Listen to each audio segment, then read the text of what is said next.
નમસ્કાર મિત્રો સ્વાગત છે તમારું અમારી યુટ્યુબ ચેનલમાં। ગાંધીનગરથી સૌથી મોટા સમાચાર સામે આવી રહ્યા છે। ગુજરાતમાં એન્કાઉન્ટરની ઘટના બની છે। ગાંધીનગરની અંબાપુરા નર્મદા કેનાલ પાસે યુવક અને યુવતી પર હુમલો અને હત્યાના ગુનામાં ઝડપાયેલા આરોપી વિપુલ પરમારને રિકન્સ્ટ્રક્શન માટે અંબાપુર કેનાલે લઈ જવાયો હતો। અહીં તેણે પોલીસ પાસેથી બંદૂક છીનવવાનો પ્રયાસ કર્યો, જેમાં પોલીસે ફાયરિંગ કર્યું હતું। ફાયરિંગની ઘટનામાં આરોપીનું મોત થયું છે। જ્યાં મોત થયું ત્યાં જ આરોપીનું ઢીમ ઢાળી દીધું હતું। મિત્રો, અન્ય મહત્વના સમાચારની વાત કરીએ તો અમદાવાદ ગાંધીનગરના પાર્ટી પ્લોટમાંથી વિધર્મી યુવક ઝડપાયો। નવરાત્રિ હિન્દુ ધર્મનું આસ્થા અને સાંસ્કૃતિક પર્વ છે। અમદાવાદ અને ગાંધીનગરમાં વીએચપી અને બજરંગ દળ ગરબા સ્થળો પર સુરક્ષા અને સાંસ્કૃતિક શુદ્ધતા જાળવવા તપાસ અભિયાન ચલાવે છે। ખેલૈયાઓના આઈડી કાર્ડ ચકાસીને વિધર્મી યુવકો હિન્દુ નામથી પ્રવેશ ન કરે તેની ખાતરી કરાઈ છે। ઓગણજમાં એક વિધર્મી યુવક પકડાયો, જેને બજરંગ દળે બહાર કાઢ્યો। ગાંધીનગરમાં પણ 2 દિવસમાં 3 યુવકો ઝડપાયા હતા। મિત્રો, અન્ય મહત્વના સમાચારની વાત કરીએ તો લ્યો બોલો, નવરાત્રિ ઉપર જાસૂસી ડિવાઇસની ડિમાન્ડ વધી રહી છે। નવરાત્રિમાં મોડી રાત સુધી લોકો બહાર રહે છે। આવામાં પાર્ટનરના અફેરની શંકા અને બાળકો ઉપર નજર રાખવા માટે જાસૂસી કરવામાં આવે છે। નવરાત્રિના પર્વ પર પાર્ટનર અને બાળકો પર નજર રાખવાની ડિવાઇસની ડિમાન્ડમાં વધારો થયો છે। સુરતમાં જીપીએસ અને જાસૂસી કરવા માટેના સાધનોના વેચાણમાં ધરખમ વધારો નોંધાયો છે। 2200થી લઈને 3000 રૂપિયામાં આ ડિવાઇસ મળી શકે છે। મિત્રો, અન્ય મહત્વના સમાચારની વાત કરીએ તો અમદાવાદીઓ માટે મોટા સમાચાર। અમદાવાદ મેટ્રો 26 સપ્ટેમ્બરથી 1 ઓક્ટોબર સુધી રાત્રિના 10 વાગ્યાથી મધ્યરાત્રિના 2 વાગ્યા સુધી સેવા આપશે।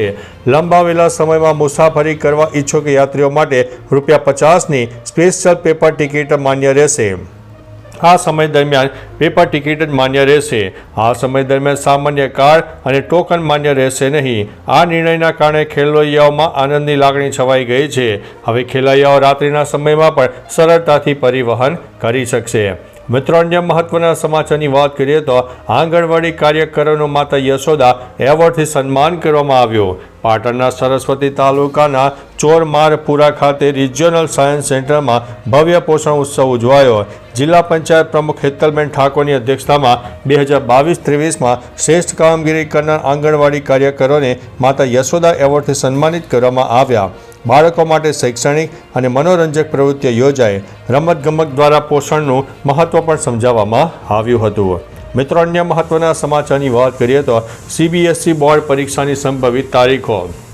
સીબીએસઈએ 2026માં ધોરણ 10 અને ધોરણ 12ની બોર્ડની પરીક્ષાઓની સંભવિત તારીખો જાહેર કરી છે। પરીક્ષાઓ 17 ફેબ્રુઆરીથી શરૂ થશે। ધોરણ 10ની પરીક્ષાઓ 9 માર્ચે સમાપ્ત થશે, જ્યારે ધોરણ 12ની પરીક્ષાઓ 9 એપ્રિલ 2026ના રોજ સમાપ્ત થશે। તેની સંભવિત તારીખ પત્રકમાં સીબીએસઈએ જણાવ્યું છે કે હવે ધોરણ 10ની 2 બોર્ડ પરીક્ષાઓ હશે। પરીક્ષાનો બીજો તબક્કો 15 મેથી શરૂ થશે અને 1 જૂન 2026ના રોજ સમાપ્ત થશે। મિત્રો, અન્ય મહત્વના સમાચારની વાત કરીએ તો પહેલગામ હુમલામાં મોટી સફળતા। પહેલગામમાં આતંકવાદી હુમલાના લગભગ 5 મહિના બાદ સુરક્ષા દળોને મોટી સફળતા મળી છે। સુરક્ષા દળોએ આ હુમલામાં મદદ કરનાર મોહમ્મદ યુસુફ કટારિયા નામના એક શખ્સની ધરપકડ કરી છે। કટારિયા લશ્કરે તૈયબા સાથે સંકળાયેલો છે અને તેના પર આતંકવાદીઓને લોજિસ્ટિક સપોર્ટ પૂરો પાડવાનો આરોપ છે। ઓપરેશન મહાદેવ દરમિયાન જપ્ત કરાયેલા હથિયારોના વિશ્લેષણ બાદ તેની ધરપકડ કરવામાં આવી છે। મિત્રો, અન્ય મહત્વના સમાચારની વાત કરીએ તો એલન મસ્કના પિતા પર લાગ્યા છે ગંભીર આરોપ। એલન મસ્કના પિતા એરોલ મસ્ક પર ગંભીર આરોપો લાગ્યા છે। ન્યૂયોર્ક ટાઈમના અહેવાલ મુજબ 79 વર્ષના એરોલ મસ્ક પર 1993થી અત્યાર સુધીમાં 5 સંતાનો અને સાવકા બાળકોનું જાતીય શોષણ કરવાનો આરોપ છે। આ ઉપરાંત એક સાવકી દીકરી સાથે પણ તેમના 2 બાળકો હોવાનું એરોલે સ્વીકાર્યું છે। જોકે સાવકી દીકરીનું કહેવું છે કે એરોલ સાથે તેને એક જ બાળક છે। મિત્રો, અન્ય મહત્વના સમાચારની વાત કરીએ તો અહીં માત્ર આઈ લવ મહાદેવ હોવું જોઈએ। વારાણસીના સિગરા વિસ્તારમાં કેટલાક સગીરો દ્વારા આઈ લવ મોહમ્મદ લખેલા પોસ્ટર સાથે રેલી કાઢવાનો વિડીયો વાયરલ થયો, જેના કારણે વિવાદ મોટો થયો અને ઊભો થયો। આ મામલે પોલીસે 20 અજાણ્યા લોકો વિરુદ્ધ કેસ નોંધાવ્યો છે। આ રેલીનો વિરોધ કરતા જગતગુરુ બાળક દેવચાર્યએ કહ્યું છે કે વારાણસી મહાદેવની નગરી છે અને અહીં માત્ર તેમનું જ નામ ગુંજવું જોઈએ। તેમને આને શહેરમાં રમખાણો ફેલાવવાનું કાવતરું ગણાવ્યું છે અને પોલીસ ઉપર પણ સવાલ ઉઠાવ્યા છે. મિત્રો, અન્ય મહત્વના સમાચારની વાત કરીએ તો તુર્કીએ UNGAમાં કાશ્મીર મુદ્દો ઉઠાવ્યો છે. પાકિસ્તાનના નજીકના દેશ તુર્કીએ ફરી એકવાર સંયુક્ત રાષ્ટ્ર મહાસભામાં કાશ્મીર મુદ્દો ઉઠાવ્યો છે. તુર્કીના રાષ્ટ્રપતિ રેસેપ તૈયપ એર્દોગને જણાવ્યું છે કે કાશ્મીરમાં આપણા ભાઈ બહેનોના સારા ભવિષ્ય માટે આ મુદ્દાનો ઉકેલ UN ઠરાવોના આધારે વાતચીત દ્વારા લાવવો જોઈએ. ભારત પાકિસ્તાન યુદ્ધ વિરામનો ઉલ્લેખ કરતા તુર્કીએ જણાવ્યું હતું કે તે બંને દેશો વચ્ચેના યુદ્ધ વિરામથી સંતુષ્ટ છે. મિત્રો, અન્ય મહત્વના સમાચારની વાત કરીએ તો છોટા ઉદેપુરના ડેલોમાઇટ ઉદ્યોગની કટોકટી સામે આવી. છોટા ઉદેપુરમાં ડેલોમાઇટ ઉદ્યોગની ગંભીર સ્થિતિ પર સ્થાનિક MLA રાજેન્દ્રસિંહ રાઠવા સાથે ઉદ્યોગ પ્રતિનિધિઓએ CM ભૂપેન્દ્રભાઈ પટેલની મુલાકાત લીધી.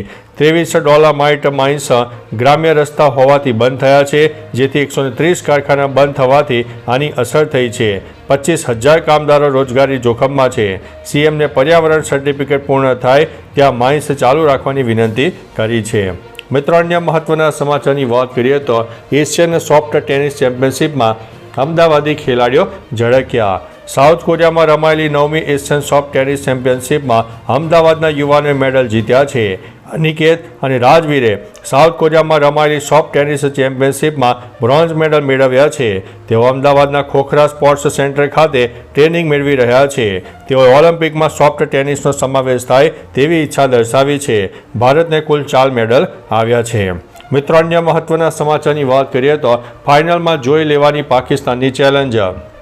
એશિયા કપ 2025ના ફાઇનલ પહેલાં પાકિસ્તાનના બોલર શાહીન શાહ આફ્રિદીએ ભારતના સૂર્યકુમાર યાદવને ટક્કર આપવાનો સંદેશો આપ્યો. સૂર્યકુમારે કહ્યું છે કે ભારત અને પાકિસ્તાનની મેચમાં કોઈ રાઇવલરી રહી નથી, કારણ કે હેડ ટુ હેડ સ્ટેટસ 12-3 છે. તેના જવાબમાં આફ્રિદીએ કહ્યું છે કે એ તેમનો વિચાર છે. ફાઇનલમાં મળીશું, પછી જોઈ લઈશું. તેમણે ઉમેર્યું છે કે તેમનું ધ્યાન માત્ર એશિયા કપ જીતવા ઉપર છે. તો ચાલો મિત્રો, ફરીથી દેશ અને દુનિયાના સુપરફાસ્ટ સમાચાર લઈને મળતા રહીશો. ત્યાર સુધી અમને રજા આપશો. નમસ્તે.